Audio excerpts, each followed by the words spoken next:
DXDC Radyoman Report.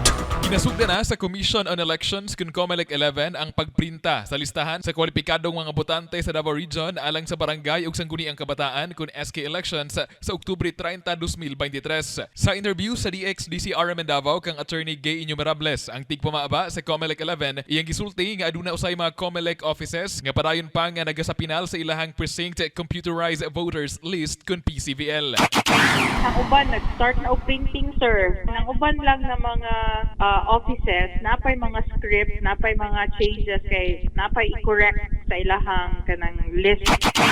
Subay sa Comelec Calendar of Activities sa August 28 hangtod sa September 2, 2023, nakaschedule ang filing of Certificate of Candidacy kun COC. Magsugod usab sa August 28 hangtod sa November 29, 2023 ang election period ug ang implementasyon sa gun ban. Samtang gitakda usab ang campaign period sa October 19 to 28 karong tuiga. Kasama mo sa balita ug serbisyo publiko, reaching millions nationwide and worldwide for 70 years. Radyoman Kirby Manzon, Tatak RMN. Tatak RMN.